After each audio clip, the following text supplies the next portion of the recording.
Welcome to my podcast, Why Didn't Anyone Tell Me This? With my guests, we are discussing health issues, questions you may have, and debunking some of the myths around our health. And today it's a great pleasure to be chatting to one of the wild swimming legends, Sian Richardson. And we are going to talk about the Bluetits, which Sian set up. And we're going to talk all about that. Sian lives in Pencarnan, where her family have been for over 100 years. There she runs a campsite above the cliff top. And I've seen some of the videos. Go on YouTube and look at the videos. They're stunning. And all of her 5 children and her grandchildren have chosen to build their lives there too. Now, Sian has done lots of things that we're going to talk a bit about today: triathlons, cyclosportive events, marathons, ultramarathons, Ironman, the Ice Mile. But the main topic for today is that she is founder and director of the Bluetits Chill Swimmers Limited. With over 100,000 members worldwide, the Bluetits has become a global phenomena. Everyone has heard of the Bluetits. And I'm great. It's a great pleasure for me. I am admin for the Cambridgeshire and Peterborough Bluetits. And I just can't tell you how I love our swimming community. So we're going to talk about all of those things today. So welcome, Sian. Lovely to meet you. Thank you very much. It's marvellous to be here. So before we talk about the Bluetits, I want to ask you about where you live and the wonderful life that you lead there. Having watched some of your videos on YouTube, seeing you swimming and just the beautiful scenery. Tell us what it's like to live there. Well, I love it here. I was born here. My father was born here as well in 1915, and so our family have been here for a very long time, as you said. And I found it. I mean, as a child, when I got to 16, I couldn't wait to get out of here because St David's is the smallest city in Britain, and it is really very small. Even though I loved my childhood here, I was a chorister in the cathedral, so I was very much immersed in the community. Couldn't wait to get away. Wanted to go to the city, so I did, and I stayed away for about 4 years. But in that 4 years, I found I was every weekend I was coming home whenever I could come home. So I decided in the end that I did actually love it here and brought my children up here, and we just immersed ourselves in everything that is on offer here. So we live right above the beach. So we've always been kayakers, swimmers, coasterers, sailing, we love biking, running, all of that kind of stuff. And this is just the perfect place because there is such a massive element of freedom here. So in the summer months, St David's is full of tourists, very, very busy place, very exciting, lots of concerts going on and all of these, outside activities that you can do. But then in the winter, it's very, very quiet and it's incredibly bleak here. So you have to enjoy that side of life. You have to enjoy it being so empty and quiet. And then, of course, we have the rough seas, and we have a lot of wind here. We're on a peninsula. But we've always adapted ourselves to the seasons and we look forward to every season. So now the warmth of the summer, I mean, that kind of left a couple of weeks ago. The leaves started falling off the tree. But today, as I was walking across the garden, and there was that little nip in the air as the leaves rustled around, and I got really excited because autumn is coming. So the water is still quite warm here. It keeps on warming up until the end of September. So we have that lovely little joy that's coming at the end of the summer, the beginning of the autumn, which is the warm water. And it's quiet now. The tourists will leave next week. So I always think September is a very special month because everything is still nice and warm. And you can still go outside and enjoy things without, taking coats and jumpers and stuff. But the water, is just special and it's empty. So I love it. And my kids have all stayed here because they all enjoy that. We can just wander off to the beach and have a fire. There are no signs saying no fires here and no, no, no, no, no, where you go to places and there's all these don't do this signs. There isn't any of that here. And so they've all grown up to appreciate what we have as well, or they do now. And it's only when they go away that they come back and say, gosh, I never knew that you weren't allowed to light a fire on the beach or whatever it is. And so they love it too. So I think it's very special that they're still here with their wives, partners, grandchildren. every other kind of newcomer that comes in that they make friends with who's looking for a house. We've always got somebody else living here as well. So I just think it's a really, really special place. And wherever I go in the world, I always end up doing what my mother used to do. I go, oh, it's not like home, is it? And I do it now. Wherever I go, I'm doing that thing that my mother did. I haven't found anywhere else that's as lovely as home. So it's great. And I feel very privileged, incredibly privileged that we are all still living here. That's totally amazing. Does it feel like you're always on holiday? Well, yes, I suppose so. So people say this to me, but of course we are working here. So to be able to stay here, it used to be a farm. Pencarnan used to be a working farm, and then as well, I don't know, we got into the 50s, and my father started the camping here. And then my parents realized that actually, there was a living to be made from camping. So the farming kind of took a back seat really, and we've still got the farmland, but it's our next door neighbour who farms it. So we are working now to look after the tourists. So we still find time to go and sit outside on the courtyard with them at 8 o'clock tonight. There'll be people out there. We've got one of my kids now runs a little bar, the other one runs a little Pizza Hut, the other one a little coffee shop here. And so we still find time to do that. But sometimes, when a plan is made, or we're all going to meet for pizzas, and these are people who I've made friends with now over the years on the campsite at 7 o'clock, and I'm still cleaning the loos, or I'm still sorting out some electric problem in the back field or whatever. So sometimes it feels like, yeah, everybody thinks that we're on holiday, and everybody says, oh my goodness me, your life must be one big holiday. So when I'm in a good mood, I'm like, yes. When I'm in a bad mood, I'm like, you've got to be joking. I've got 800 people here that I've got to look after. But I still think it's a privilege, because yes, we can work. If I have to work till midnight doing something else because I've been out there enjoying some time with other people in the evening, then so be it. We do that. And that's the joy again of when October comes, is the place empties. And so we do have that time, to do maintenance on the site and on the farm. And so, yeah, it is lovely because I can, of course, if I've got a spare 30 minutes in the day, I can just walk down the field and go for a swim. And I take that for granted. It's only when I now go off and I visit many other people who swim, with the Bluetits, and they say, oh, I drive an hour to my swim. And I think, an hour? Would I be that committed? I don't know, because I've always been so fortunate to live literally above a beach where I can go swimming. We are all going to be jealous, but in the best possible way. I have to drive for at least half an hour, not quite an hour, but I just can't imagine what Yeah. it must be like to just be so close to the sea all the time and to the beach. Please go, everyone go and have a look at the videos on YouTube. They are absolutely stunning, a wonderful place. Now, for the Mm, last 9 years, since September 2014, you've been very busy on the Bluetits mm. project. Let's first talk about the name. Now, I know that your husband coined the name, and some people say that it's just referring to women, but I'm with you. Men have tits too. Tell us Yep. about the Yeah, name. they do. I think it's a great name.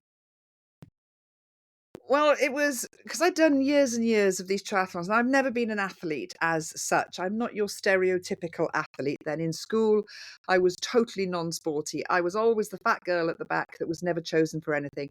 But I was very creative, and I was musical, and I could act. I could do all of those things. So I put all my efforts in school to being on a stage, and I love being on a stage. So I wasn't really bothered about the fact that I wasn't one of the sporty girls. But later on in life, I wasn't feeling brilliant, and I didn't know why. So I was brought up as well by a mother that was very, very, she used to say, shoulders back, tits out, off we go. Just get on with it, get on with it. So that's how I lived my life. And I was born in 1964. I'm 58 now. So back in when I was in my early 20s, and mental health issues, depression, or a breakdown, which used to be said under hushed tones, oh, she's had a breakdown, that kind of thing. So I kind of grew up in this world where, you didn't have breakdowns, you didn't have mental health issues, you just damn well got on with it. So when I wasn't feeling very well and I couldn't really work out what the hell, why I could only just stare at a wall, and my husband said, he said, you're not very well. He said, I think you're depressed. And I was horrified. It was a bit ridiculous. Of course, I'm not depressed. I don't get depressed. Anyway, I was. And so I took the tablets and I did everything that I was told to by the doctor, because I was totally bewildered by this thing that I'd been diagnosed with. And then after 8 months, whatever it was, I just thought, I started to feel better now, didn't I? Because I am taking the tablets. And I then thought that there's got to be something else other than tablets. So somebody said, you should take up running. They could have said swimming, they could have said cycling, they could have said riding horses, but they didn't. They said running. And that was what stuck in my head. I've got to go running. If I don't go running, I'm never going to get out of this depression. So I did, and it was totally ridiculous thing for me to do, I thought, because I had never ever been into this at all. But long story short, I kept going. I started running in the dark because I was so mortified that anybody locally would see me running. And then I started to feel better. I really did start to feel better. And I signed up for a half marathon, which I was terrified about doing. I did it, and la-di-da, all. I just thought, wow, I started to just enjoy life again. And my kids got involved. My husband was, helping me. We were all going off for me to do these long distance run, which got longer and longer and longer, then triathlons, which got bigger and bigger and bigger. And eventually I was a bit knackered. My body was falling apart. And so that's when I gave up everything, triathloning, long distance and stuff. But this friend said, oh, you like a challenge, which I did by now. I really love these challenges. So she suggested I start training for the ice mile. So 4 months into training to this ice mile, my husband said one day when I came back, he said, I haven't seen you this happy for such a long time. He said, you're loving this. He said, you should call yourself something funny. He said, the Bluetits is funny because you come back and your tits are blue. And I just laughed and I thought, yeah, the Bluetits. The Bluetits suits my sense of humour. I've always got a little bit of a warped sense of humour, in the sense, I love things that are inappropriate in life. I love people who are inappropriate. And so it was funny. And then initially, as men started to join us, we thought, oh, Bluetits, we'll call them the Bluebells. Ha, ha, ha, let's do this. But then when we became a social enterprise, and we'd always been, anybody could join. I've never been that type of person that likes to segregate genders. I think my attitude is we're all humans. Come on, let's just have some fun together as human beings. And so when we became a social enterprise, a limited company, we just decided that we would just be one. We would just be the Bluetits. And so, yeah, you can analyze it, and I'm sure people do. Oh, it's to do with women. But, no, we've all got tits. Different sizes, different shapes. We're all there. So that's how we are now, just collectively, however you identify, you are the Bluetits. And it makes people laugh. And I think, Yeah, totally agree. We I have men in often our get group. people, They're great. yeah, yeah. And I've never judged people by how they identify. I never see people as having, now with people identifying in all sorts of ways. I've always been like that anyhow. I love it. I like nice humans. I like people. If they're not nice, then they're not nice people. If they're nice people, they're nice people. It doesn't matter how they identify. To me, it doesn't matter. Yeah, I totally agree. And so it started off. So your husband coined the name. You were training for the Ice Mile, but Mm, then I think mm, from what I've seen you being interviewed before, a momentum started, and I think you're a bit like the Pied Piper, mm. and more people started to swim with Yes. you, and now Yeah. now we're at this Well, this was. huge, big, wonderful Mm. family of people that swim. So tell us more about the beginning. Well, it was 2014, and so it was October. I chucked away my wetsuit and I went swimming here on the beach, just me and this friend. It was 13 degrees, and I'd been a wetsuit swimmer now for about 10 years. And so I got in the water and I was absolutely shocked what 13 degrees felt like. I really was that naive. And it was like, bloody hell, 13 degrees is freezing. And you've got to do the ice mile in anything under 5 degrees in just a swimsuit. So, of course, my thoughts went straight to 5 degrees. Like, what the hell is 5 degrees going to feel like? But I'd Googled all of this ice miling, and not many women, still not many women had done it, but not many women had completed it. Not many men, not many humans had completed it, to be honest. But it was still, a really weird thing that was started in South Africa in 2011. And so I was intrigued. I wanted to do it. And I thought I was going to do it quite easily, even though I thought 13 degrees was cold. I still thought that I was quite tough. I am tough. I'm quite mentally tough as well. So I thought, oh, I'll crack this out in one season. Well, blimey. It took me 3 seasons of winter swimming to actually get my head round doing this ice mile. But as we started this, we thought, well, we'll swim in different places around Pembrokeshire in that winter because it made it fun. And we were constantly looking for colder water. So the sea doesn't really get below 7 degrees here. I mean, that's cold if it gets to 7. So we were going inland and we were finding what little lakes or reservoirs or anything basically that was getting colder. And I'm very noisy. And so I would scream when I went into the water, with delight, or I'd start singing or whatever it was. And so people were walking on the beaches in the winter, all muffled up in their coats and hats and whatever. And then there's this woman walking down the beach in a swimsuit. And so of course they were compelled to come and say to me, what are you doing? I mean, some people what are you doing? What are you doing? Somebody called me an idiot. Somebody said I was incredibly irresponsible. But I soon learned that people would wait for me on the shore. So I learned to put my clothes quite near to the shore because I was cold when I came out of the water and I needed to get dressed, quickly. And I hadn't been in very long. I'd only been in 5 minutes, but this was the beginning. That was enough to get me really cold. And so there was a few people who said, I'd like to do it. There were a few people, of course, who said, oh, I've been doing this all my life. I've been swimming. I don't know what's all the fuss about. I've been doing this all my life. And they asked, could they join me? And so very, very slowly, people started to join. So there was probably after the first year, there was 10 of us in Pembrokeshire. And we were all dotted around Pembrokeshire. So we'd drive to each other's swim spot, and then we'd started taking food and flasks and blankets. And we'd still be sitting there an hour and a half later, somewhere talking and laughing. And people again would come up, what have you lot been up to? And so then we'd start talking. And so it started to grow. But then the real massive growth, of course, came in lockdown. So, well, just previous to lockdown, people were coming here in the summer, of course, for their holidays. And I was now swimming longer distance in the sea in a swimsuit. So even seeing somebody in August in a swimsuit was quite interesting to people because so many people, and I saw it happen here, they'd come on their holiday, they'd buy a cheap wetsuit and they go swimming for a week and then they leave their wetsuit because they don't want it again. It's only some cheap thing that they'd bought.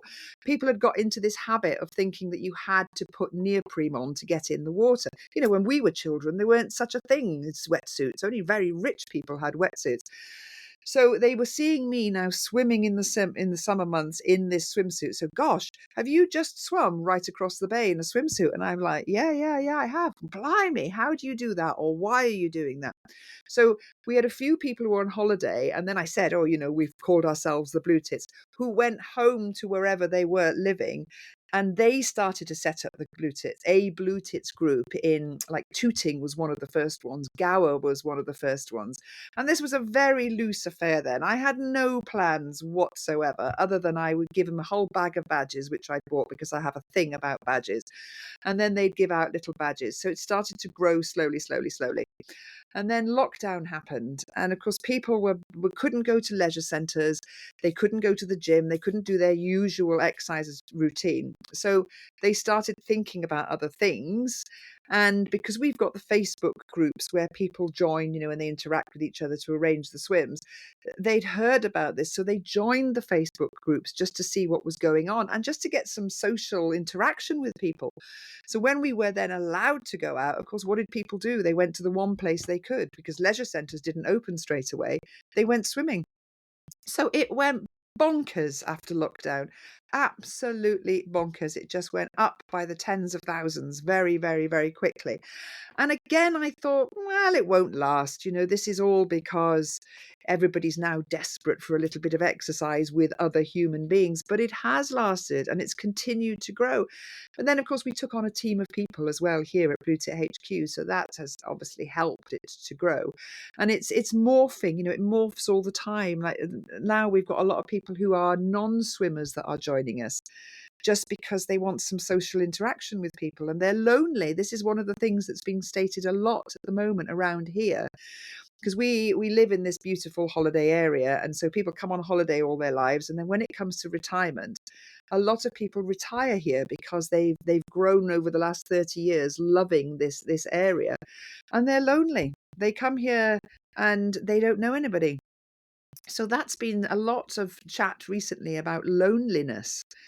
And this one really gets my heart, that people are lonely. They're not lonely for long, of course, once they join the Bluetits, because they make friends, and it's a lovely thing. But I love the way that it changes. You know, you it's people saying they're coming along for their mental health or their physical health, and now loneliness has started to come in. So it just seems to be this wonderful community where people can discuss anything, be anything, make friends, heal themselves. And what is it? What is it just about? It's a bunch of human beings being kind to each other and doing this incredible little thing in the middle. They turn up and there's all the talk, and then they do this amazing thing, which is exposing their bodies and going into cold water. And then, of course, there's that massive adrenaline afterwards, and they make friends and they talk rubbish, and they just have a great time together, and they're kind to each other. So it all seems very simple, doesn't it? That we just crave being in a community where we're all kind to each other. And I kind of thought the whole world was like that, because I, live in this wonderful part of Pembrokeshire, tucked away from everywhere. But the whole world isn't like that, is it? So I love this community that we created. And now when people say to me, thank you for starting this community, I will take the thanks. But straight away, I will say to you, and thank you for keeping it going. Because if it wasn't for all these people joining and extending the hand of friendship to the next people in line, it wouldn't work, would it? So it's everybody. And isn't that amazing that there's thousands of people who are all thinking like Bluetits, let's be kind, let's bring more people in, let's encourage people to really believe they can do that thing that they've always wanted to do. So I love it every single day. I love it when we get messages. Of course we do, all the time messages are coming in, emails are coming in, life stories are coming into us. And I love it. Absolutely love it. I'm going to say thank you as well, because for me, lockdown for sure. I was always swimming, but not so seriously, and had started doing it more regularly. One of my friends has swum the Channel, Jessica Hepburn, to overcome her sadness about failed fertility treatment. And anyway, I'd been out with her, and I started that, and it was just before lockdown. But I always say that lockdown saved me. Swimming saved me during lockdown. Without regularly going swimming, and I did have to get in the car, I did have to drive, and we were allowed in the UK, in England. Sorry, in England we were allowed to drive, but I was driving a little far. And I just thought, if anyone stops me, everyone kept saying, aren't you worried about being stopped? And I said, well, I'm not officially breaking a rule, but without swimming, I think I would have really gone crazy. And the friendships, you said about the friendships, everyone I've met, I've been to Bluetits groups in other countries as well. But in the UK, I know I can go anywhere and hitch up with a Bluetits group, and it will be full of wonderful, wonderful people who are so caring and so thoughtful. And that is just so amazing. And thank you again. Thank you so much for starting this. They are beautiful people. And I think, what's great, we're all people that we don't want to sit inside. We don't want to sit on the sofa and miss, the sunrise, the sunset, the wonderful weather. And I hate people that moan about UK weather. We've got a beautiful country here that's just so amazing. And you mentioned noise. We are noisy. We do swear. When Yeah. we're getting in the water, I think we're allowed to swear. And people, you probably have this. People always say to me, people walking by, oh, what's the temperature? Or is it cold? I have an answer to that, which involves a swear word, so I won't say. I say, yes, it's effing cold.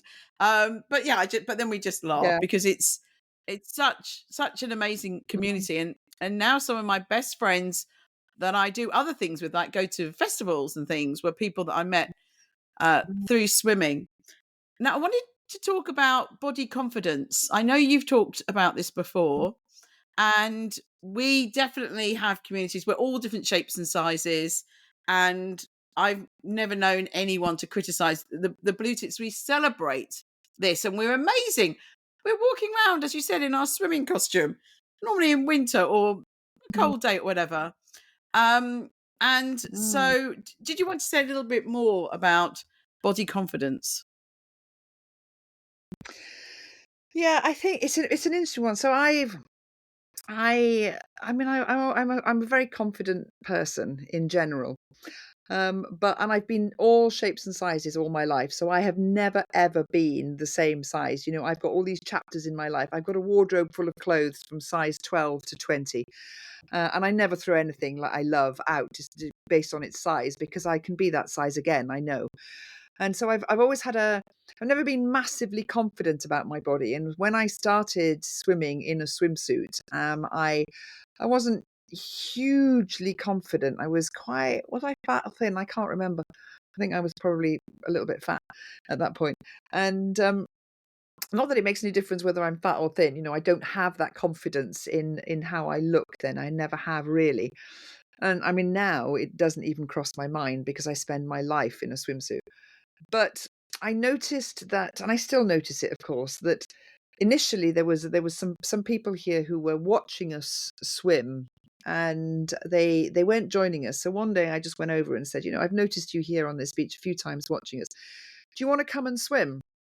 Oh yeah, no, I'd love to. One of them said, but and she gesticulated to her body. She said, nobody wants to see this in the water. And I was like, so at this time now, I'd already started to see people overcoming this body thing in a couple of swims. I'd seen them getting undressed under their robe on the first swim, second swim, third swim. Fourth swim, no, the robe would come off, the cosy would come on. And I'd noticed the pattern starting with people, how 2 or 3 swims and they didn't care. They dropped their knickers, or they'd say, oh, sod it, I'm not putting my knickers on today. Everything just started to people started to give less of a shit, basically. So when she said this, I said, oh, nobody cares, nobody minds, nobody looking. Well, those words were useless. She wasn't going to believe me because, of course I'm going to say that nobody cares. And I thought, well, there's nothing I can say here. There's nothing that I can do that is going to convince you, because you have to know this in your head. You have to feel confident. And then as time went on, um, I heard other people when they eventually joined, and I said, why now then? Why have you chosen this week? And this particular person said, because I've been watching your page for the last 6 months. And then the other day I saw 2 people getting in the water who looked like me. They were old and fat like me, were the words, which I didn't really pay much attention to. And then as time went on again, I thought, this is what people are doing. And it happens now all around the country all the time. So people join the Facebook groups and they're waiting to see a picture of somebody who they can relate to, as old as them, as thin as them, with the same length hair or whatever it is that's in their heads. They want to see a picture of somebody who they can relate to. And so, which is why I always encourage people, put pictures in the page. Say, we've just had a wonderful swim at Perranporth, and put a picture up, because people are watching. They're watching to see, is this herd the herd for them? Are there other creatures in this herd that look like them? And so that is a wonderful way of getting people. They turn up, I'm going to be okay now. I'm going to be okay. There's another 78-year-old person in that group, so I'm going to be okay. Of course, within a few weeks, they realize that that is now irrelevant. They were always going to be okay. And they've also learnt in a few weeks that people are dropping their knickers and losing their knickers. They are bending over and flashing an arse, a big, juicy arse cheek or whatever it is. And nobody minds, because now the confidence has started to grow in you. And you're also realizing, because you're listening to different stories. We had a lady who was going through some really nasty cancer treatment. Lovely, fun, lovely lady. And she went through it. She couldn't swim with us, but her husband was bringing her. She was sitting down with us, and she'd talk to us. And we watched what hell she went through. And that in turn made us all look at our own bodies at the time and go, do you know what? I might think I'm 2 stone overweight, or I'm too tall, or my feet are too big, but this body works. It actually works. It gets me here. It gets me in the water. It gets me out of the water. And that is this lady's attitude to life now, because she survived. And she is brilliant at telling her story and enabling people to, maybe if it's only tiny, celebrate the fact you are alive. And I think that is the general joy of Bluetits, because we have so many people who've come into the group who were body conscious or conscious of their age or whatever it was they were conscious of. And they've soon realized that actually it's okay. We're alive. Let's live what we've got. Even though we might never love our bodies, we might always think we're too thin or we're too fat or we don't like the wrinkles all over our face. On these Zoom things, that we're doing, you're looking at yourself, you're thinking, where the hell did that one come from? But it's that joy of celebrating life, which seems to be this infectious thing in the Bluetits. And again, I think that comes from different ages and genders. When we're in the group here, we're 18 up to 78. We've got a whole range of people that come along, and we've got the young people who are worried about their boyfriends and their periods, or the fact that their voice hasn't dropped yet, or whatever it is. And then they're talking to the older people who are going, you'll be fine, don't worry about it. My voice didn't drop till I was 16, la-di-da-di-da. And then they've got us talking about the menopause, and they're seeing that we're surviving the menopause. Or we've got someone who's lost their wife has died, and they're surviving with the support of others. So you've got all these different issues in life that lots of people have at different ages, and then we're all interacting and talking to each other. And I just think that is brilliant. When we have new young people that come along, I feel that's so special, because we've got all these new young problems. And we'll say, what does that word mean? Tell me what that word means. Or can you show me how this works on Facebook, please? Simple things like that may be irrelevant things. But you've got all these different ages helping each other with problems that seem to be more prevalent, at certain ages in life. And I think then that the whole body confidence thing just comes from being around lots and lots of different people, doesn't it? And, taking that really bold step to be basically half naked. Even if you're putting a wetsuit on, you're still out there, because wetsuits give you this weird body shape anyhow. So I think it just comes, but you will never convince people of this. They have to come along. I always say, if I can get them to the meet, I will get them into the water. But you've got to get them there in the first place, which is why I love the new trend of dry Bluetits. I love this new thing that's happening now, where people aren't swimming, and they'll always apologize for it. Oh, I hope it's all right, but I don't want to swim. But I went to my local doctor's, and she said, oh, if you're feeling a bit lonely, join the Bluetits, because it's a lovely social group. So I don't want to swim. And we're all like, yeah, fine, it's not a problem. Here, hold my towel, or light the fire for us, or whatever it is. So they're coming into this community, and so they are now looking. And I never ask them why they don't want to swim. Sometimes they will say, why they don't want to swim, but a lot of the time it's because they have lost confidence. They don't think that their wrinkly body anybody wants to see what they consider to be old, fat, skinny, wrinkly, whatever, swollen ankles. But by getting them there, they are starting to see all the wonderful different shapes, sizes, and ages that turn up.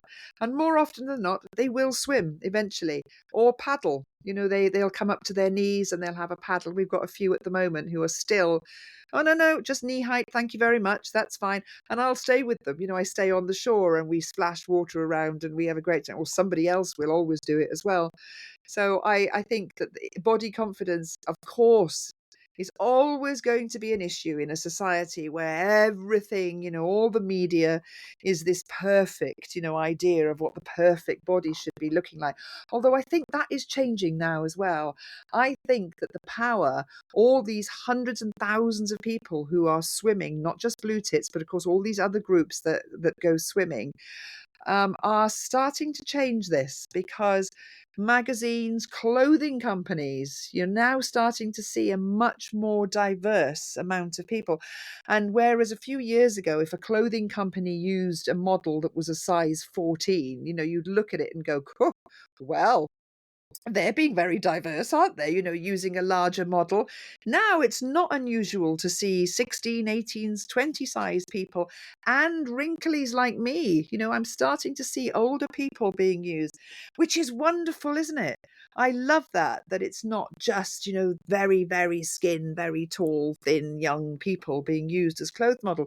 So I think things are changing. It'll take a while, of course it will. But I think we are changing. I think Bluetits and wild swimmers, worldwide, are changing people's perceptions. You see an awful lot of more people now in swimsuits by bathing spots, don't you, than you did years ago. So I'm hoping that younger people are seeing that there isn't one body type. There is no perfect body type, is there? And the other thing of having youngsters in the group, particularly youngsters, because they seem to talk more about body issues, is that we had one swimming with us. So she was stereotypically beautiful in every way. She's 6 foot, blonde hair, very, very attractive looking, and probably she was a size 8. And somebody said, we were having a group photo one day, and somebody said, "Oh, I'm not standing next to you because you're going to make me look really fat." And she called her a skinny bitch. "I'm not going to stand next to a skinny bitch like you." And I saw the skinny bitch's face. So afterwards I said, "So what was with the face?" I said, "What happened there?" And she said, "All my life, people have called me a skinny, and they've added the word bitch to the end of it. A skinny bitch." And she said, "That's all I've ever had." And she said, "And everybody says, 'Oh, you make me look fat.'" She said, this is my life." And that changed everything that day for me in particular, where I realized that it doesn't matter what the world thinks you look like. You can still think of yourself as not fitting in. So you can be a stereotypically perfect skinny bitch, but you have had that all your life. So you see that as a derogatory thing. And that was life changing for me when she said that. So there isn't just one type of person that has an issue with their body. It's all of us. We all have something in there. And that's what I love about this community of different ages and different genders, is that we realize that actually we're no different to anybody else. We're okay. We're all okay. And we're alive. And that's what I think Yeah, starts to change the way of thinking. We celebrate life, don't we? we do I celebrate think. life. And I think it's really important what you said about putting photos on. And we always put photos. My phone is full of lovely photos of Yeah. beautiful people in our swimming costumes. But I think every group probably has quite a lot of people who are in the wing. So this dry swimming, I think I'm Mm, going to put that. We've got a moon swim tomorrow, and I'll put that on the group. If you're not thinking of swimming, come along. Just come along, celebrate. We mm, have people bringing yeah. drums and tambourines, crazy Yeah. crazy people jumping around. So yeah, I think that's a really good idea. But I said this sense of Mm, community, I think that's so, so important. And especially as we get older, I think loneliness, as you mentioned, can really come in. So mm, the Blue Tits is a fabulous sense of community, whether you're swimming or not. But with the swimming, we've got, besides we've all got to strip off basically. And yeah, we actually normally don't bother with underwear at all. We can't be bothered. So we sort of sometimes realize we've got to go to Tesco's and, we're wearing a onesie or something with no underwear, highly inappropriate. We just don't care. But I think the other thing is when we get in the water, if you look at all of the photos, the smile on people's faces, and this is what I always say to everyone: if you're wondering whether you want to join us, just look at the smiles and the radiance of the people when we're in the water, when we're getting out of the water. It's so good, as you've mentioned, so good for our mental health. Absolutely wonderful. But what about those people who haven't started yet, haven't put their big toe in the water? What would your advice be to them for their first swim? My advice to, because you get a lot of interest, don't you, when people find out what you do. I often hear, "Oh, I'd love to do that, but," and they will come up with all sorts of things. I don't think I could wear a swimsuit. I don't think I could stand the cold. Oh, I don't like jellyfish. I don't like weaver fish. I don't like sharks. Whatever it is that they have in their mind. And I always say, stop overthinking this. Just don't overthink it. Because of all the things I've ever done, the long distance stuff, the triathlons, whatever, I used to have sleepless nights overthinking. And whatever I thought was going to happen to me never happened to me. It was all the things that I had never, ever dreamt of happened to me. But because I was full of adrenaline, or because I had the support I needed around me, I always sorted out those issues really, really quickly because my mind was fired up, and I was doing things. So I always say now, don't overthink this. Don't start thinking that you're going to make a fool of yourself. You're going to keep on thinking this. I know that. But that's another big thing. Am I going to make a fool of myself? Am I going to fit in? And I would say, just stop thinking. Keep watching the page, join the Facebook page, because that doesn't mean anything. That doesn't mean that you're going to be spotted on there and someone's going to go, you have to come along to a swim. So that everybody just leaves you be. And then keep watching, and then one day it'll just hit you for whatever reason. Sod it, I'm going to do it. I'm going to do it, because a lot of people do this in the new year, because it's the new year, you thing, isn't it? We're thinking, I'm going to change. I'm going to change. I'm going to do this. Just come along. And I say, and you don't need to put a swimsuit in your bag. So you don't even need to commit that much. Don't, if that worries you, putting the swimsuit in your bag, don't do it. Just come along and be there. And then if they smile at this and I think, oh, I say, but no, just put the swimsuit in your car so you always know there's a swimsuit in your car. I mean, this happened to somebody the other day and she said, oh, I decided to do it, but I didn't have a swimsuit. And of course, I whipped a swimsuit out of my bag and said, what about this one? Will it do? And she said, okay, I'll do it. And she did. But that's why I would say, don't overthink it and don't commit yourself to anything that you don't want to do. Just say, I'm going to turn up today. I don't want to swim. Thank you very much. I'm going to sit here and I'm just going to watch you. Because that is the first massive step is saying, I am going to turn up. And so don't worry about it. Bring a friend, bring your father, your mother, or whatever, and make an excuse that you're just bringing them along because they want to sit by the sea. Doesn't matter what excuse you make to get you there. Stop overthinking. And again, the other one is with a friend, of course. People, oh, I don't know if I can come by myself. Well, that's easy. Just bring a friend and say to the friend, we're not going to swim. Don't commit yourself to actually swimming with sharks. You don't need to worry about swimming with sharks, not yet. And that often is enough to get people to come along. And they then will say, as soon as they arrive, I'm not swimming. And I go, I know you're not swimming. That's fine. And then they just know that they're going to be welcome.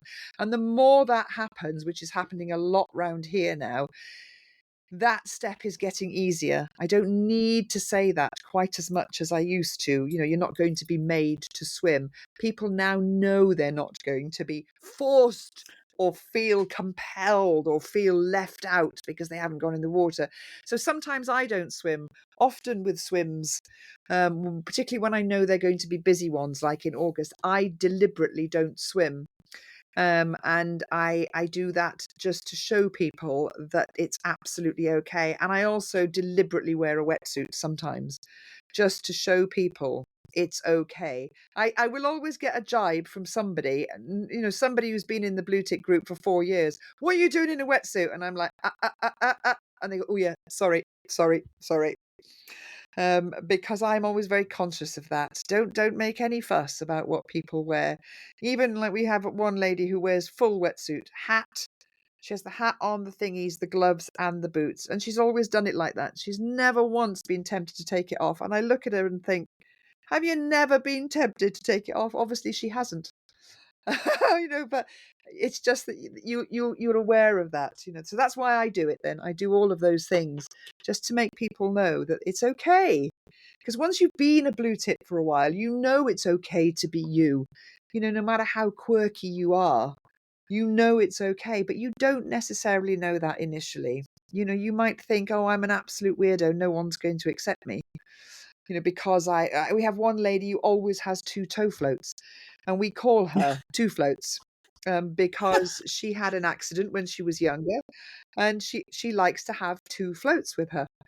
And she's okay about it now. When people ask her, she will say, but initially she was a little bit, because she said, oh, I can't do this because I can only I need two floats. And so we all said, well, use two floats then. And she said, well, I'm just going to look like a twat. And I said, and so? It doesn't matter.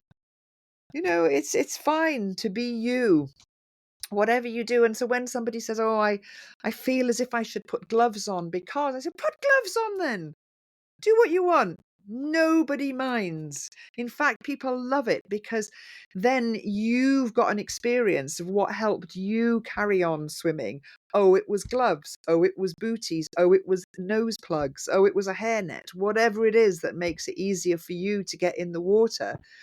I encourage people, go for it, do these crazy things. Even, and I don't mean crazy with two floats. I mean, as in go in and try two floats. Some lady we had was fins. She was terrified of deep water until she put swim fins on. And then her life changed. As soon as she knew she could really get herself out of the cold water by powering out with fins on, that was fine. And then 6 months later, the fins disappeared. She didn't need them any longer. So it's great when you're in a group of people, when you say, oh, I can't do this because somebody in that group will say, oh, I did this and that helped me. And then suddenly your life will be like, oh my God, I can now do this thing that I never thought I could. So yeah, don't Fantastic. overthink it. I always say to everyone, swim your own swim. We're all different. We've all Yeah. different shapes and sizes. We've had different things to eat. Some are tired, some are not tired. So many things can affect it. So I personally started off in a really rubbishy wetsuit, with the view that I won't get a good one because I'll get a rubbishy one because I want to take it off eventually. And did that for a few months. And then what I've loved, one of the many things, is your body adapts and it makes you feel so strong that your body's changed. So when you get to the stage where, or you start off with wearing a swimsuit, and as you said, you might have gloves. I mean, I went for a few months wearing a rash top, and I don't know why. I think it made it colder. But, I don't wear gloves or socks in the Mm. summer now, but I do put them on in winter. But then we'll have people in our group with full wetsuits, as you've said. Some of my friends have done the polar bear challenge and gone the whole year with no socks, no gloves, no hats. So everyone's got to do their own thing, and it's great. So one more question about the Bluetits. How do people join the Bluetits? Well, so each group has their own Facebook group, which has the name Bluetits in there somewhere. So we've got the Bluetits of Perranporth, Peterborough and Cambridge Bluetits. It's all in there. And so you basically go on Facebook. Well, no, if you were new to this completely, you'd go to the Bluetits website and find the Find My Flock, and then a map opens up, and on there are all logos. You click on the logo, and it takes you to the Facebook group. And then you request to join and you go along. So when people first join the group, they're not massively keen to start posting swims. Of course they're not. They don't necessarily know the area or know anybody. So they go along to swims that people who've been in there longer start posting. So I might say, swimming at White Sands, 5 o'clock, Wednesday the 14th, everybody welcome, or full moon swim, or silly hat swim, whatever it is. And then you just go along to the swim. With a friend. You can take anybody you like with you, and then you get given your little blue tit badge, and you're a blue tit. You might decide actually it's not for you and you never swim again. Doesn't matter, you're still a blue tit. You'll always be a blue tit. But then you can go along, and then as the confidence grows, you might be the type of person that starts posting swims yourself, or you might not. You might never be that person. You might never want to post your own swims, because that in itself takes courage. Oh, nobody's going to come. I'm going to be on my own. I still think that. And it happens. I'm not the most popular person on the block, so it's not necessary if I post a swim that any bugger's going to come. So I do that now. I always say to some people who I'm more close to, you will come to my swim on Wednesday, won't you? And they'll say, yes, yes, I'll be there. So there'll always be somebody else there. But that's how you do it. Go onto the website, find my flock, find your group locally, click on it, join. There you go. You're off. That's it. You've done it. And you can do that, of course, when you go on holiday, which now more and more people do, this Tits on Tour. So wherever they go on holiday, they look to see if there's a blue tit group, they click, they join, and then they might leave that group, of course. So after being on holiday for a week in Bude, they stay on the group and then they leave the group. So you've always got people going in and out of the groups, for various reasons. But you can do that anywhere in the world. So somebody we had last week went to Australia, and she joined one of the blue tit groups in Australia and went swimming with them. I love it. And even if people won't swim with you in other places, I was in Hale a couple of years ago, and they've only had a small group there, and there was nobody available to swim with me. But people on the group said, go here at high tide. It's really safe. Go round the corner. You can have a really nice cup of coffee in the Da-di-da coffee shop.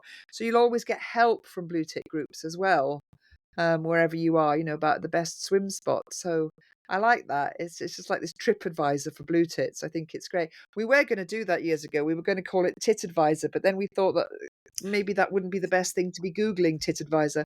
You probably wouldn't get things about swims. You get information about other things. And I call myself a blue tit tart because I've stayed a member of lots of groups, so I'm not near the sea. It's at least about an hour and 15 minutes to the sea, but I've joined lots of the Essex coastal groups, which I stay a member of, and we've already got a ritual now. Every January, my birthday, I organise a swim. I've done 3 years of them now, and we get the tits from all the groups come along, and we all do a big swim together in January. So there's so many different options, and all of the people that you meet they really really will be wonderful. Now, Sian, you have done a lot of challenges. You said how much you like challenges. You've done the Ice Mile, you've done triathlons, you've done Ironman. What was the hardest challenge that you did? Is that possible to say the hardest one? Yeah, the Ice Mile. The Ice Mile. That was the most difficult. So all the other things, I'm always at the back of everything I ever tried. So I was always a have a go hero. I was there starting, and I would always be the one, if there was somebody whose tire had burst, I would stop and I would help them. I always wanted to get to the end alive if possible, but if I didn't ever get to the end of something, or I was pulled out, as in Ironman, I never got to the end of Ironman. I was pulled out because I was too slow. It didn't really bother me. I was always in it to see if I could train, if I could get to the start line. That again, like joining the Bluetits, that's the courage. Is that first step? Is getting somewhere. To actually start something, it takes masses of courage. But you could always, I don't say get out at any time, but there was never any pressure then. I wasn't, as every minute ticked by, I wasn't dying. Whereas in the Ice Mile, every minute that ticked by, I was getting closer and closer to hypothermia. And so I'd been swimming for years, of course, and I'd been, heads down swimming, obviously with the triathlons, but I'd never managed, and still haven't managed, to be a very fast anything. I'm not a fast runner, I wasn't a fast cyclist, and I'm not a fast swimmer, even though now I swim quite well. I've had a lot of coaching, and I'm not a bad swimmer. But speed is something that's always eluded me. I'm just not built for speed, but I am built for endurance. And so when it came to the ice mile and I was doing a lot of training, I wasn't actually getting any faster. So I knew I was going to have to do an extreme ice mile, which is basically, there's lots of different reasons you do an extreme ice mile. Like Kath Pendleton is an extreme ice miler because she swam in zero point 0.6 degree water. I was an extreme ice miler because it took me 47 minutes to swim a mile. So anything over 45 minutes is classed as an extreme ice mile. So I had trained for this. I had basically trained to become hypothermic, and I had a whole team around me who knew exactly how to help me recover. But running up to the training, the last winter, of course, I was training 3 times a week. So 3 times a week, I was getting extremely cold. I'm not going to say I was hypothermic, but I was bored. I was going in that direction. And so I'm recovering. So my body was a little bit tired. And the reason I did it on the day was because the temperature was going to be fine. The water temperature was going to be fine. And the sun was out. So I said, sod it. You know what? I can't do this anymore. I cannot train for this bloody ice mile any longer because I'm so tired.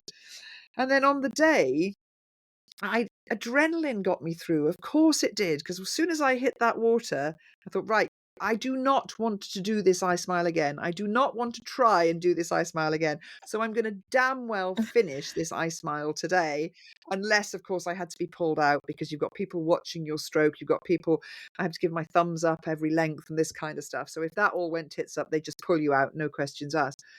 And after I did it, and I thought, thank goodness for that. And people say, you're doing it again. Not a chance. Not a chance am I doing that again. It was one of the most, it was the most difficult thing because it was very mentally challenging as well. I was constantly convincing myself that, because people will say it to you as well about that, more than even Ironman. People will say, I can't believe you're doing it. What's the matter with you? There must be something wrong with you. Oh my God, you're going to die. All of these things. And, you're reading, about me in the media, how people fall into rivers and they're hypothermic in 10 minutes. We know that they're not, but that's what the media says. They, oh my God, I'm going to die. I'm doing this stupid ice mile. I think there's only ever been 45 extreme ice milers. And so, I mean, there's now about 300 ice milers in the world, but only 45 of us are extreme ice milers. So this Wow. is in my head, playing with my brain all the time. You're stupid. Why are you doing this? And da da da da da. And so that was the most difficult thing I have ever done. And whereas I don't run or do triathlons anymore, but I'd give one a go. I wouldn't give no, I don't want to do an ice mile again. I mean, I love it, but it's also one of my proudest things, of course.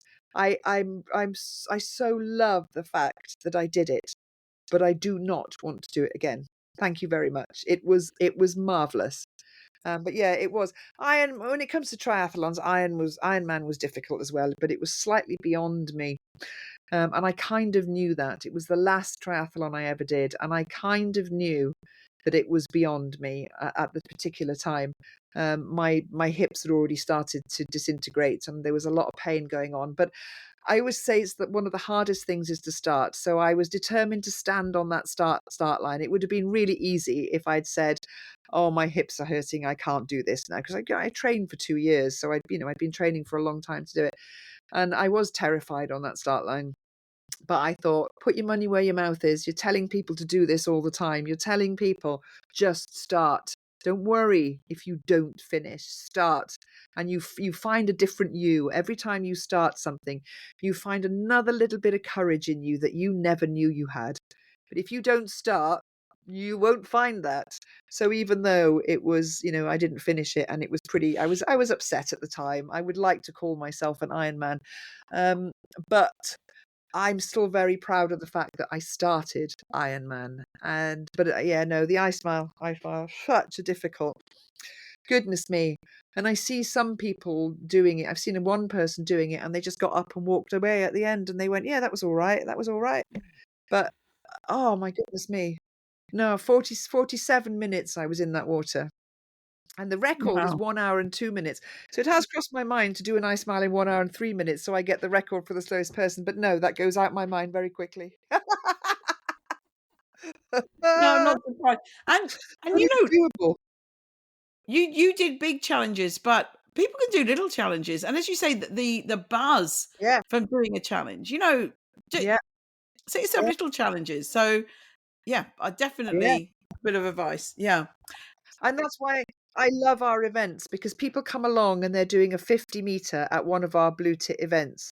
I treat them with the same respect if they were doing 50 meters as if they were swimming the channel. Like our swim coach, Michaela, just did the channel. She was at that point in her life, in her challenging life, where she was ready for the channel.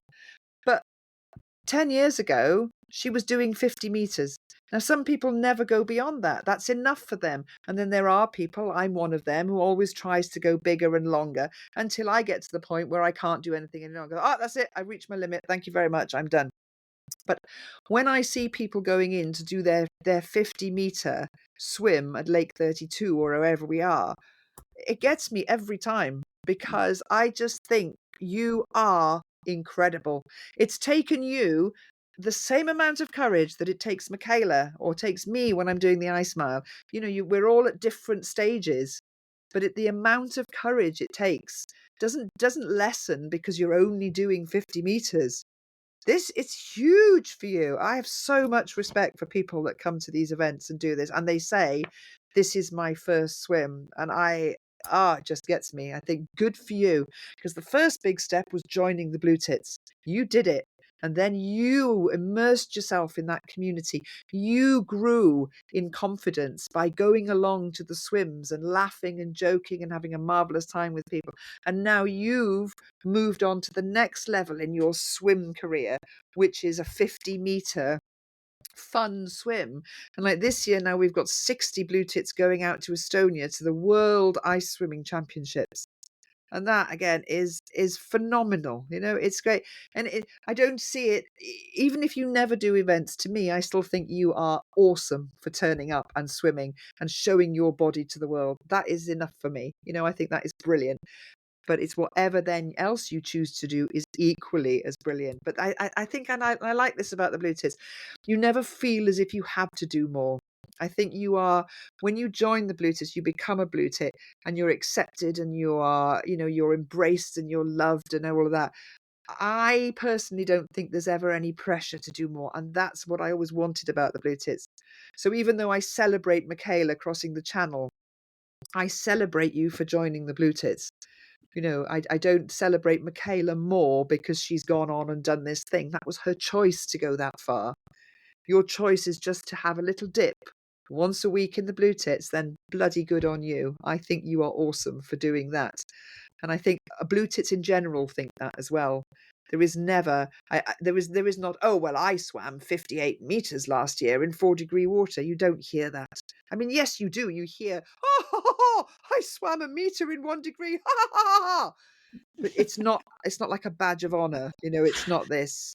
And No, we that's what we do with the Blue Tits coaching. When we learned early on with the swimming lessons that we started doing here. You never ask somebody. The first question never is, how far can you swim? Immediately that's put a doubt in somebody's head. Oh, I didn't realize I was supposed to have been able to swim 5 meters. It's not a question that's ever asked, because it's just like, well done you, you're here. Now we're going to start swimming. Here we go.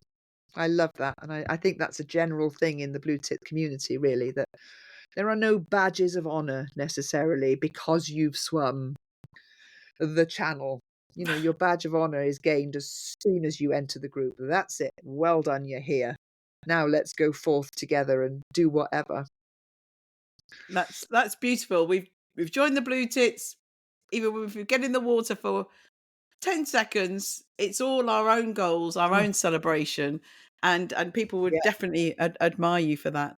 Now, I've called the podcast Mm. "Why Didn't Anyone Tell Me This?" and we've heard lots of different responses from my guests. Have you had people say to you, "Why didn't anyone tell me this before? Why didn't I know this?" Um, Maybe something to do with swimming. about yeah, I hear I do hear an awful lot. I wished I'd done this 20 years ago when I first decided to do it. Why didn't I do this sooner is something that happens a lot to people. And I always say to them, don't beat yourself up about this. We all come to different things in life depending on whatever path we've chosen, sometimes accidentally chosen, or sometimes we stumble upon a path, like somebody's on holiday and there's 20 Bluetits on the beach at White Sands laughing and guffawing after their swim, and you come across them and you say, who are you, what are you, we're the Bluetits. Oh, I think we've got Bluetits imbued. And then they go home and they join the Bluetits and they say, why didn't I do this before? I've seen these people swimming for the past 3 years and I never do it. And so that happens. And why didn't I realize that I was going to get such a buzz from this? So my answer is, you found this because you needed to find this at this time in your life. So I suppose, yes, I suppose that's one. But now I think with swimming, we're constantly telling, it's everywhere, isn't it? We're all telling people we love it all so much that we're infectious.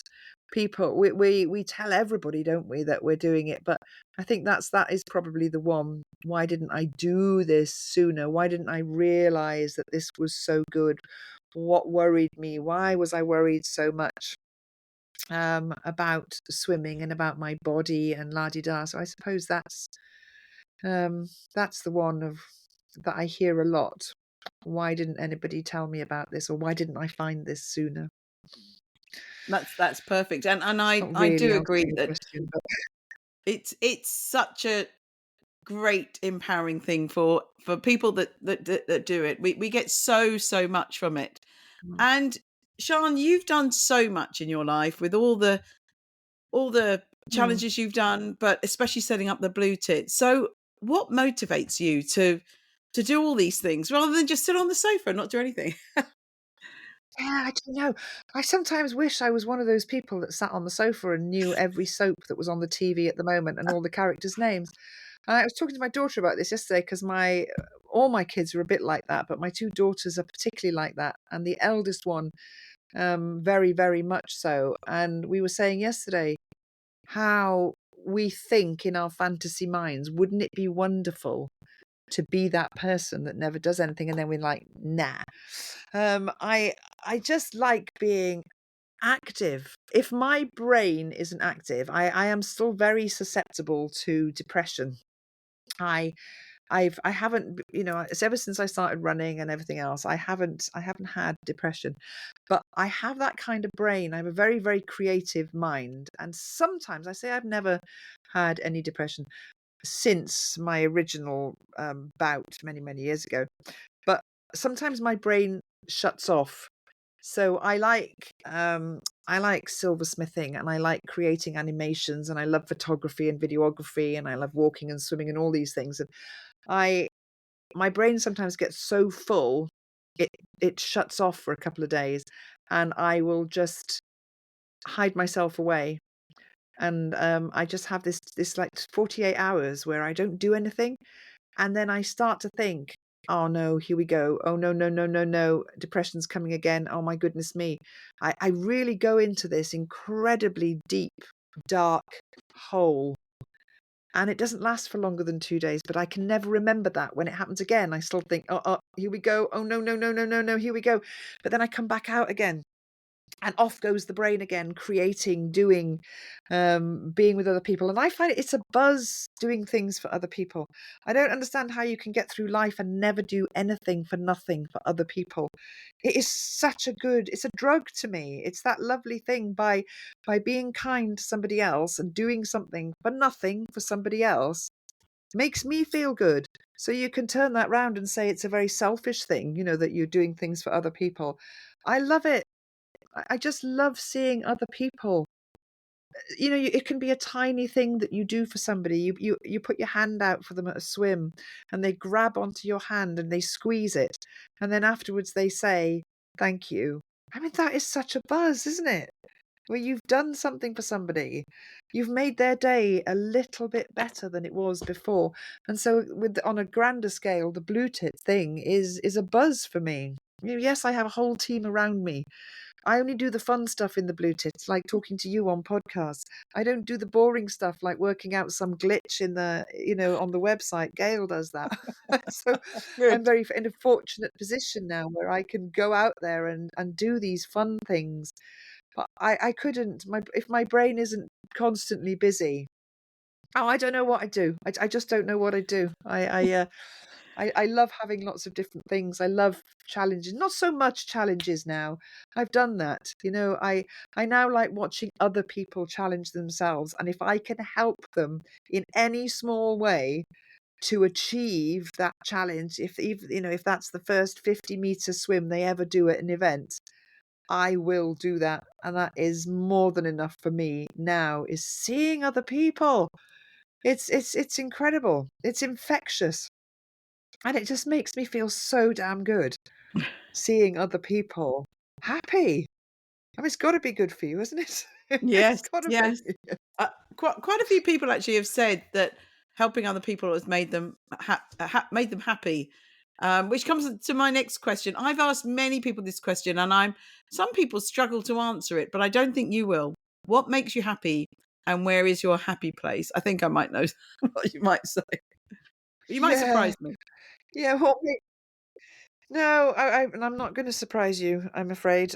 My my happy place is being, well, okay. One of my really happiest places then is when I go away on a tits on tour. So I love swimming here because we never have the same people here. We've always got different people that come in, and so there are always new and interesting people to get to know, and maybe help swim or whatever. But one of my happiest is when I go away on a tits on tour, because then I'm often surrounded people that I have never met before. And there's crazy people, there's kind people, there's loud people, there's people who scare the shit out of me sometimes. One was when I went swimming, and I said, "Where are we going?" It was like, I don't know, it was like May. It was cold in the sea. "Where are we going?" And they said, "Oh, we always swim round the corner and we jump off the cliff." And I'm like, "Really?" And I was thinking, "It's freezing." And it was just this incredible bunch of people who then do all these exercises on the beach to warm up, and then they all have a little bit of brandy when they're warming up. And I don't drink, and they were a bit mortified by that, because they bought me a special brandy to warm up, and I was like, "Oh, I'm really sorry, I'm teetotal." And they're like, "What?" And it was this wonderful, full of triathletes, full of men triathletes in this group, which is very unusual. And I'm never ever not surprised wherever I go. I went to one and they'd created a throne, that they sat me on the throne, and they'd created this crazy crown to put on my head. And then I went to another one where nobody knew who I was. Absolutely nobody knew who I was. And then they were all looking at me like I was a bit weird. And then they said, "Oh, you must be new. Welcome to the Bluetits." And I said, "Oh, thank you. That's very kind." And they said, "Where have you come from?" And anyhow, where I'd come from was like 300 miles away. And they thought about it and said, "You've come an awful long way for a swim." I said, "Yes, I have." And that was it. They had no idea who I was. It was brilliant. So I swam with them. And I didn't tell them who I was either, because then I'd left it too long, and I thought then it would be really rude if I told them who I was. So but I love it. I love meeting new people, and I love the all the different types of people in the group. So my happy place is going off to a completely new tits on tour swim in a different place, and still there 3 hours later, talking rubbish with them as the sun sets. That has got to be the best thing. And then I'll always hear a story, one life-changing story, which will always make me absolutely, I love it. I love it that the story is so unbelievable, how this person's life has been changed just from joining the Bluetits. And how could that ever fail to make me feel absolutely amazing? And I always get then compelled to keep going, because, like running any business, there are downsides to working with people in businesses. So whereas we're talking about the Bluetits all being this wonderful, happy, jolly community, there are over 100,000 people in this community. You are going to have scraps and fighting. And you are going to have things that are said to you that are unpleasant. And sometimes they all come in one great big dollop. And we'll have a really bad week at HQ. And often I will end up going to swim with the new group after this has happened. And then that joy comes back where you realize it's always just a tiny minority who cause trouble. But that tiny minority at the time can make you feel crap. They can make you feel that everything you do is not worth anything. And then somebody will come along in the Bluetits or a group I'll go and swim with, and it all comes back. And the events are like that because, of course, all HQ go and run the events voluntarily. They go there and work for the weekend. And we all come back from events saying the same thing. That's why we do it. Now we know why we keep doing this is because of this, and this. So happy place. Yeah. Tits on Tour is my happy place. Fantastic. And yeah, we all have to take the ups and the downs. And hopefully Yeah. more ups and downs. And the very last question, what advice would you give your younger self? Oh, my younger self. I suppose it's a bit like everybody would say, don't. I didn't think I fitted in anywhere when I was younger.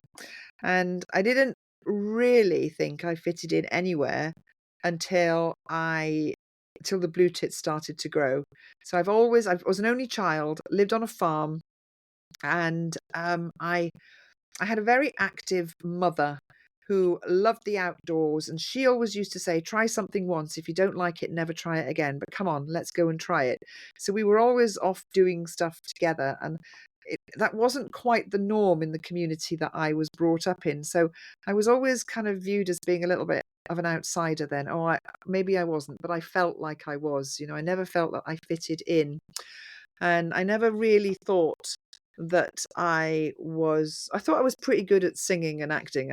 My ego was quite massive there. But in in life in general, I always felt like that outsider. And I never, I never was. I don't think any of us are really. I don't know. We worry a lot then, don't we? It's like coming along to a swim and you can't go because you think you're too tall and thin. Actually, when nobody's actually looking at you. And I think that would probably be my advice, is that we are all actually very consumed by our own insecurities, that we are good people are not looking at other people and going, well, look at the state of that. They're not really. And I think as you're growing up, the pressure to conform, to look good, to be the same, to not stand out. And even though I was slightly eccentric when I was younger and did kind of stand out in certain ways, I was never really comfortable doing it. I was thought, oh, you're such a weirdo. Why are you such a weirdo? So my advice would be now is don't worry about it because nobody actually noticed. It was all in your head. You thought you were a weirdo. You thought you never fitted in. But actually, nobody was that bothered. You did fit in. You fitted in with your own community. I never fitted in with the cool people in school. I wasn't the cool person. So I always wanted to be part of that cool set. And now I've kind of also realized that they're not necessarily the best set, because when I talk to a lot of blue tits, and I realize how we've all come from these different backgrounds, different upbringings, different ages, different styles in our life, different jobs, different careers, different amounts of money that we've all got. We all just fit together just fine when we stop worrying about I'm not rich enough, I'm not pretty enough, I'm not whatever enough. And I love that nobody really knows what other blue tits do. Sometimes it could be 2 years before you find out what somebody does, because that's not what we're there for, is it? We're not there judging each other. All we want is for people to turn up for our swims, because the more people that turn up, the more fun we have. And so, yeah, my younger self worried far too much about what I looked like and what I had and whether I fitted in. Whereas my older self, I know I fit in, because I don't need to conform to fit in. I just fit in. And if you don't like me, then that's not my problem, actually. If I'm just being me, and I'm not being mean to you in any way, I'm just being me, you don't like me. That's okay not to like me. And I think that again is part of the Bluetits, isn't it? We don't like everybody that turns up to the swim, but we're not being mean to them. We just choose, oh, I can't sit next to Sarah. She talks too loud. Oh, no, she always talks too much. She always talks about her bloody dogs. I can't be asked about listening to her dogs today. So you go, all right, Sarah, hi. But you don't necessarily go and sit next to her because you don't want to listen to whatever. And that's the joy of the Bluetits group, isn't it? That you find somebody else to although saying that as well, there's also sometimes there's people that come along and I think, oh, I'm not sure about you, and then 6 months later, because you've given them the chance to be themselves, you actually find out they're okay, because you'll always have people in the group who bring cakes, you'll always have the caring ones, you'll always have the gregarious ones, the brave ones, the ones who know about water safety. You've got such a diverse mix of people in there, and actually that person over there who you weren't sure about, turns out they're a really caring person. And that one day when you needed somebody just to hold your hand and say, "Are you all right?" It was that person over there. And you gave them that chance. And it's all just so lovely. I love that. So yeah, younger me, stop worrying about fitting in. You fit in just fine. You do, Sean. We all do. And on behalf Yeah, we of do. yeah, on behalf of all of the Blue Tits, I wanted to thank you again. It's it's been so life-changing for many of us. We don't care. All the things you said about, we don't care. We don't care what we look like. We don't care how loud we are. If we swear, we don't swear. How far we swim, we put on our costume and get in the water. We all look, our hair goes no matter what we do. No point putting makeup on. Clothes don't matter. We're just having a beautiful, wonderful time. So, Sian, it's been an absolute pleasure, and on behalf of all the Blue Tits, thank you, and keep going, keep going, and we look forward to swimming with you. Thank you. Everyone will look forward to swimming with Yeah, you at some point, and we'll thank know that you. it will make you happy. Thank you. Yeah, it will. Really happy. Thank you very much. Thank you.